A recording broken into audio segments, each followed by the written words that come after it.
So hello everyone, welcome back to my channel success Mantra by Riddhi Chandra. तो आज मैं लाई हूँ आपके लिए कंपैरेटिव पॉलिटिक्स का एक बहुत ही ज़्यादा इंपॉर्टेंट टॉपिक, जिसमें हम कंपैरेटिव स्टडी करेंगे डिफरेंट कॉन्स्टिट्यूशंस की and different different political system की।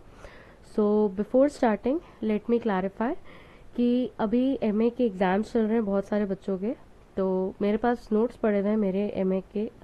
एंड अगर आप लोगों को हेल्प चाहिए तो आप मेरे को रीच आउट कर सकते हैं मेरे टेलीग्राम चैनल पे। I will surely provide my notes and it will be very useful for you. So last time है, so that's what I want to say. Let's continue with the video. So video में आगे बढ़ने से पहले मैं ये बताना चाहूँगी कि इस वीडियो में हम लोग कवर करेंगे पॉलिटिकल सिस्टम क्या है, गवर्नमेंट के टाइप्स को हम देखेंगे by different different authors. Montesquieu ने कैसे दिया है, एरिस्टोटल कैसे बताते हैं गवर्नमेंट को, पार्लियामेंट्री एंड प्रेसिडेंशियल के बीच का जो एक कंपैरेटिव स्टडी है वो मैं इस वीडियो में आपको दिखाऊंगी। इंडिया एक ऐसा केस है जिसको हम बहुत ज़्यादा हम जानते ही जानते हैं। एंड फ्रांस का भी समवट सिमिलर होगा यूएसए। फेडरल एंड यूनिटरी में हम बेसिकली मेजर फोकस हमारा रहेगा कनाडा एंड चाइना पे, एंड उसी का मिलता जुलता जो है आपका ऑस्ट्रेलिया भी उसका भी फेडरल सिस्टम है। तो पॉलिटिकल सिस्टम को समझने के लिए हमें ये समझना होगा कि पॉलिटिकल सिस्टम है क्या। पॉलिटिकल सिस्टम एक सेट ऑफ रिलेशनशिप है जहाँ पे पॉलिटिकल नेचर को आप समझते हैं। एक ऐसा रिलेशनशिप है, एक ऐसा सिस्टम है जहाँ पे एक पॉलिटिकल नेचर एग्जिस्ट करता है एंड वो एक इंटर रिलेशनशिप एग्जिस्ट करता है। कि पॉलिटिकल सिस्टम में हम देखते हैं क्या है, वो इंटर रिलेशनशिप। इंटर रिलेशनशिप का मतलब है कि within the political system हम क्या देखते हैं, there are many relationship that are existing, like politics with the policy decisions, politics with the state with the system, state with the policy making. तो एक inter relationship that exist within the political system. ठीक है, ये political system जो कि एक policy decisions inter relationship है, ये एनफोर्सेबल, मतलब इसको फोर्स में लाया किसके थ्रू जाता है, इसको फोर्स में लाया जाता है through the coercive power of the state. कि स्टेट जो है यहाँ पे अथॉरिटी अपनी यूज करके इस पॉलिटिकल सिस्टम को अपने फोर्स के थ्रू जो है इसको लागू करेगा। इसी के साथ साथ हम क्या देखते हैं, पॉलिटिकल सिस्टम एक इंस्टीट्यूशन है। इंस्टीट्यूशन मतलब कहते हैं ना, state is an institution. Institution क्या होता है, जहाँ पे आप फिक्स्ड पॉलिसीज, फिक्स्ड लीगैलिटी के साथ वर्क करते हैं। नेक्स्ट पे आते हैं तो हम यहाँ देखते हैं types of government. Types of government देने के लिए हम यहाँ पे देखते हैं 4 थिंकर्स जो हैं वो हमें मिलते हैं। पहले एरिस्टोटल है। एरिस्टोटल के वाला क्वेश्चन बहुत रिपीट होता है, एरिस्टोटल का बेस्ट फॉर्म ऑफ गवर्नमेंट कौन सा था, वो पॉलिटी है, डेमोक्रेसी एंड एरिस्टोक्रेसी का मिक्सचर। उसी के साथ उनका टेबल दे देते हैं, कहते हैं कंप्लीट करने के लिए भी आ जाता है समटाइम्स नेट के पेपर में, सीवेट पीजी के पेपर में। तो एरिस्टोटल का ये मानना है कि जो बेस्ट फॉर्म है वो है डेमोक्रेसी एंड एरिस्टोक्रेसी का mix, that is the polity. उसी के साथ हम क्या देखते हैं कि एरिस्टोटल जो है वो ये कहते हैं कि जो वन रूल करेगा उसको मोनार्की कहेंगे, वो टिरेनी क्रिएट करता है। जब फ्यू रूल करेंगे तो वो एरिस्टोक्रेसी होगा जो ओलिगार्ची क्रिएट करता है। जब मेनी रूल करेंगे तो क्या क्रिएट होगा, पॉलिटी क्रिएट होगा, जिससे क्या बनेगा, democracy, and which is the best form of the government उनके अकॉर्डिंग में है पॉलिटी। नाउ कम से मॉन्टेस्क्यू। मॉन्टेस्क्यू की एक बहुत इंपॉर्टेंट बुक है in the spirit of laws, जिसमें वो 3 गवर्नमेंट की बात करते हैं, रिपब्लिकन, मोनार्किकल एंड डेस्पोटिक। उसी के साथ मॉन्टेस्क्यू को एक चीज के लिए और भी याद आपको रखना चाहिए, that is the separation of powers. ठीक है, लेजिस्लेचर, एग्जीक्यूटिव एंड जुडिशरी के बीच में। आते हैं फिर मैक्स वेबर में। मैक्स वेबर बहुत इंपॉर्टेंट थिंकर है, पबार्ड के भी, ठीक है, जिन्होंने अथॉरिटी पे बहुत काम किया है। जब मैं अपनी पबार्ड की वीडियोस बनाऊंगी तो उसमें आप लोगों के साथ डिस्कस करूंगी। मैक्स वेबर जो है वो गवर्नमेंट को या अथॉरिटी को 3 टाइप से देखते हैं। पहला है ट्रेडिशनल। ट्रेडिशनल में हम क्या देखते हैं कि पुराने राजा वगैरह की बात करते हैं। कैरिस्मेटिक में हम देखते हैं कि क्या होता है कि जब किंग बहुत ज़्यादा इन्फ्लुएंशियल होता है या किंग बहुत ज़्यादा मतलब लोगों को अट्रैक्टिव लगता है, तो उस सेंस में हम कैरिस्मेटिक कहते हैं। एंड थर्ड है लीगल रैशनल, जहाँ पे आप लीगैलिटी एंड रैशनैलिटी यूज करके जो है आप अपना दिमाग लगा के गवर्नमेंट को देखते हैं।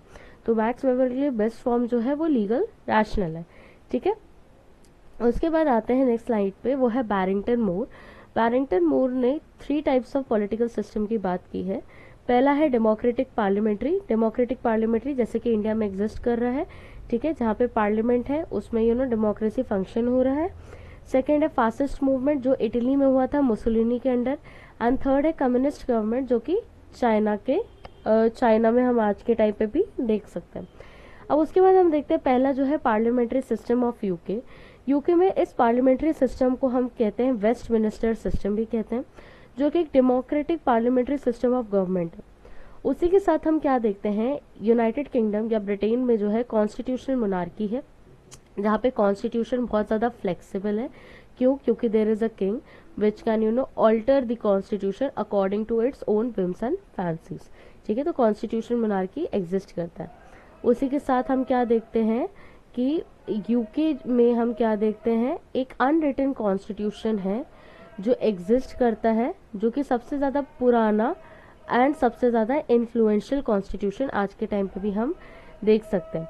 उसी के साथ हम एक दो चीज़ें और देखते हैं ब्रिटेन के केस में, वो है कि ग्लोरियस रेवोल्यूशन जो 1688 में हुआ था, उसके कारण जो है जो पार्लियामेंट है ब्रिटेन का आज के टाइम पे, उसका फाउंडेशन जो है ले हुआ था।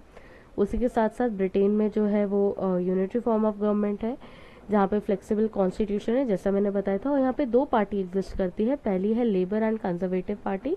एंड दूसरी चीज़ यहाँ पे आपको एक चीज़ और क्या याद रखनी है, यहाँ पे दो हाउसेज होते हैं, पहला है House of Commons and House of Lords. House of Lords जैसा कि नाम जा रहा है इसका, हाउस ऑफ लॉर्ड्स जो है वो अपर हाउस होता है एंड हाउस ऑफ कॉमन्स जो है वो लोअर हाउस होता है। इंडिया के अगर केस में मैं इसको आपको अगर कोरिलेट करूँ तो इंडिया के केस में हाउस ऑफ कॉमन्स आपका लोकसभा हो जाएगा एंड हाउस ऑफ लॉर्ड्स आपका जो है राज्यसभा हो जाएगा। जब हम यूनाइटेड किंगडम पढ़ ही रहे हैं तो हम थोड़ा सा इंडिया में भी थोड़ा सा हम आ जाते हैं।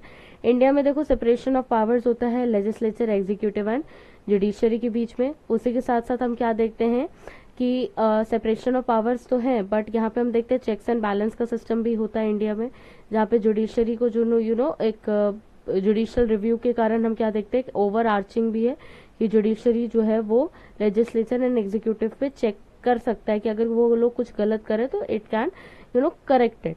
उसी के साथ साथ हम क्या देखते हैं इंडिया के केस में कि इंडिया में भी दो हाउसेज होते हैं, एक होता है आपके लोकसभा, एक होता है आपका राज्यसभा।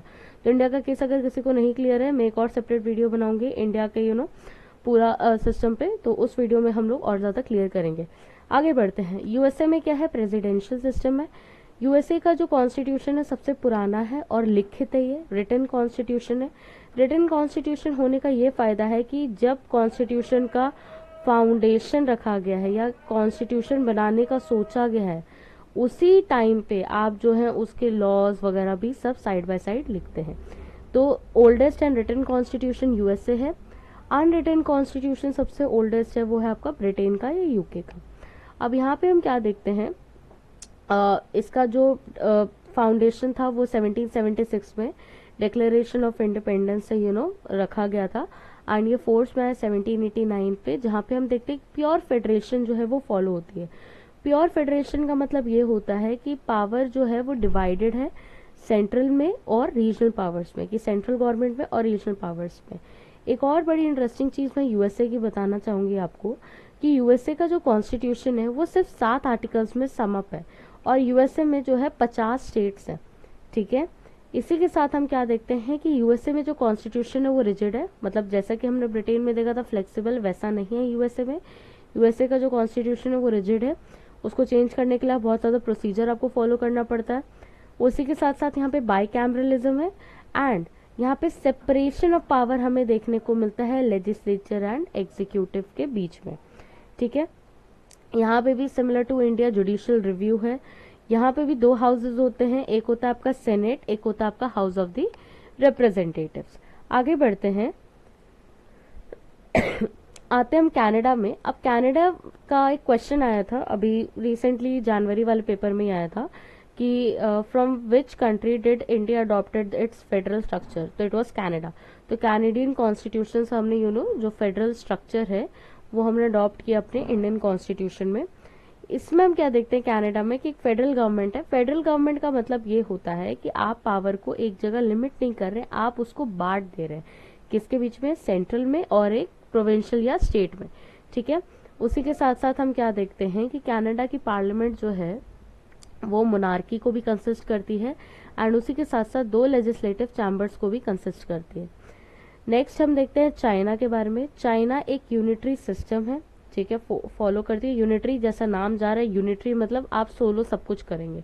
तो चाइना में जो है एक डेमोक्रेटिक सेंट्रलिज्म का कॉन्सेप्ट इमर्ज होता है, जहाँ पे हम ये देखते हैं कि चाइना में पीपल्स रिपब्लिक ऑफ चाइना में एक ही पार्टी है, ठीक है, एंड वो पार्टी जो है वो सब कुछ संभालेगी, आपका लेजिस्लेचर का भी काम, एग्जीक्यूटिव का भी काम और जुडिशरी का काम।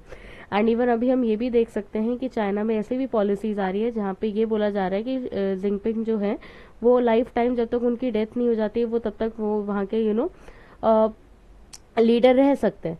तो ये चीज़ें भी चेंजेस आ रही हैं, तो ठीक है। So with this my video ends today. Thank you so much. अगर आप मेरी वीडियो के एंड तक आ गए हैं तो इसको लाइक शेयर सब्सक्राइब करना बिल्कुल मत भूलना।